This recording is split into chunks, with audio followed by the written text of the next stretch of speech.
आज हम करेंगे इकोनॉमिक्स का चैप्टर फर्स्ट विकास। विकास के बारे में जानेंगे, इसके टेक्सचुअल क्वेश्चन करेंगे। क्वेश्चन है टेक्सचुअल फोर्थ, विश्व बैंक विभिन्न वर्गीकरण करने के लिए किस प्रमुख मापदंड का प्रयोग करता है? इस मापदंड की अगर कोई सीमा है तो वो क्या है?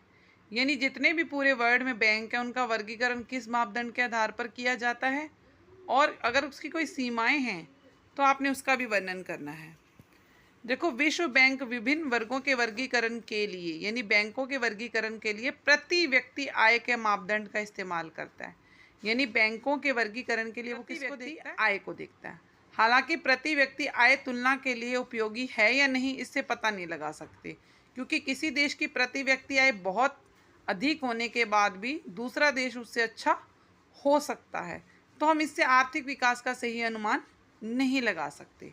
अगर विश्व बैंक की एक रिपोर्ट देखी जाए 2006 के अनुसार, तो इस मापदंड का प्रयोग पहले किया गया। वे देश जिनकी 2004 में प्रति व्यक्ति आय 4,53,000 रुपये प्रति वर्ष थी या इससे अधिक थी, उसे समृद्ध देश व देश के प्रति व्यक्ति आय 37,000 रुपये प्रति वर्ष थी या उससे कम थी तो निम्न आय वाला देश कहा जाएगा।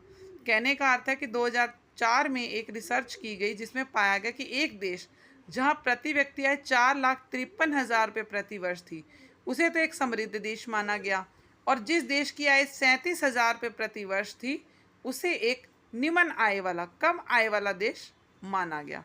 और भारत की अगर बात की जाए 2004 की रिपोर्ट के अनुसार देखी जाए तो ये बहुत कम थी, केवल 28,000 रुपये प्रति वर्ष आय मिली थी। तो आप देखेंगे कि प्रति व्यक्ति आय के आधार पर विश्व बैंक ने विभिन्न बैंकों का वर्गीकरण किया है। हालांकि इससे हम प्रति व्यक्ति आय तो पता लगा सकते हैं, परंतु ये आर्थिक विकास का पता लगाने का एक सही साधन। नेक्स्ट क्वेश्चन, विकास मापने का यूएनडीपी का मापदंड किन पहलुओं में विश्व बैंक के मापदंड से अलग है? देखो, एक तरफ है विकास मापने का यूएनडीपी का मापदंड और दूसरी तरफ है विश्व बैंक द्वारा जो मापदंड अपनाया गया है। तो वो पूछ रहे दोनों में से बेटर कौन सा मापदंड है, यूएनडीपी का या विश्व बैंक का? देखो, विश्व बैंक का जो मापदंड है मैंने अभी आपको ऊपर वाले क्वेश्चन में बताया है कि वो प्रति व्यक्ति आय को मापती है, यानी विश्व बैंक के द्वारा केवल प्रति व्यक्ति आय को ही मापा जा सकता है। जबकि यूएनडीपी के मापदंड के द्वारा आप प्रति व्यक्ति आय के साथ साथ उसकी कितनी शिक्षा है, स्वास्थ्य का स्तर कैसा है, इन मापदंडों को मापकर भी विकास का पता लगा सकते हैं।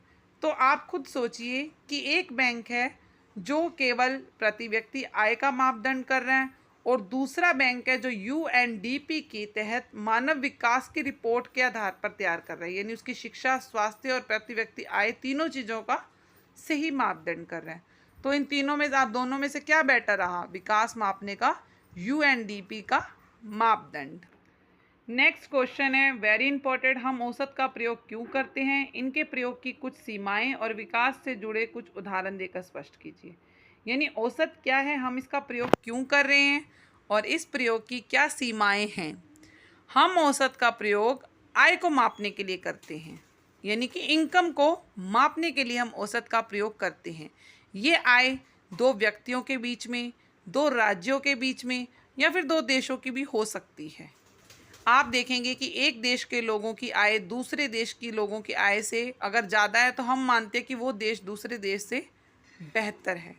अब इसे कैसे मापा जाता है, इसका फॉर्मूला क्या है? इसमें कुल आय को कुल जनसंख्या से भाग दिया जाता है। यानी आप देखेंगे कि किसी देश कितनी है और वहाँ की पॉपुलेशन कितनी है, यानी वहाँ की कुल आय कितनी है और कुल जनसंख्या कितनी है।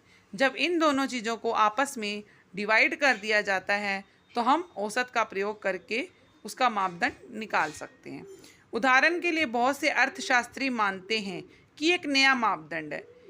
इससे क्या होता है कि ये पता चल जाता है कि एक देश में कितनी आय में वृद्धि हो रही है, परंतु हम पूरी तरह से इसको सही नहीं मान सकते, क्योंकि इससे क्या होता है कि धनी व्यक्ति तो और धनी हो रहे हैं और गरीब व्यक्ति और गरीब। तो कुल मिलाकर अगर विकास को मापना है तो ये सही तरीका नहीं है। यानी एक आदमी की आप सैलरी देख लोगे तो आप मान जाओगे कि वो देश अच्छा विकास कर रहा है, इस देश में लोग ज़्यादा पैसा कमा रहे हैं तो ये देश विकास कर रहा है, ऐसा नहीं होता।